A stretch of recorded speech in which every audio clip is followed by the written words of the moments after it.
Welcome to the big comfy chair. I'd like to start off with a joke. So, as I regained consciousness from last night's car crash, the doctors tried to convince me that I'm actually a Norwegian bloke who'd forgotten his identity. But I wasn't Bjorn yesterday. So, today we're going to be taking a look at consciousness and states of consciousness. So, I'd like to tell you a little story. Well, it's something that happened the year that I graduated from high school. A fellow by the name of Kenneth Parks. He lived in Ontario. He was a 23-year-old, and he had a wife and a baby daughter, and he had a bit of a gambling problem. One night, on May 23rd, he got out of bed, climbed into his car, and he drove 15 miles to the home of his wife's parents in the suburbs of Toronto.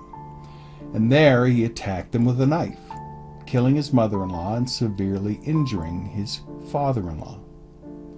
Parks then drove to the police station and stumbled in the building, holding up his bloody hands and saying, "I think I killed some people. My hands!" The police arrested him and took him to the hospital, where surgeons repaired several deep cuts on his hands. Only then did police discover that he had indeed assaulted his in-laws. Parks claimed that he could not remember anything about the crime. He said that he remembered going to sleep in his bed, then awakening in the police station with bloody hands, but nothing in between. His defense was that he'd been asleep the entire incident and was not aware of his actions. Not surprisingly, no one believed this explanation at first. However, further investigation established that he did indeed have a long history of sleepwalking. He had no motive for the crime, and despite repeated attempts to trip him up in numerous interviews, he was completely consistent in his story, which also fit the timeline of events.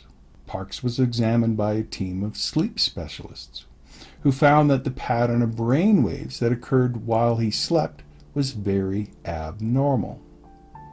And the specialists eventually concluded that sleepwalking, probably precipitated by stress and anxiety over his financial troubles, was the most likely explanation of his aberrant behavior. They also agreed that such a combination of stressors was unlikely to happen again.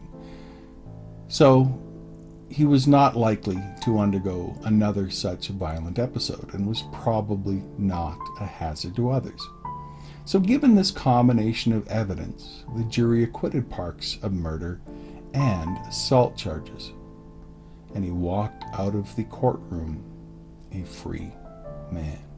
It just goes to show that sometimes consciousness is a much more complex thing than sometimes we give it credit for. And I hope you enjoy this week. You take care. Bye-bye.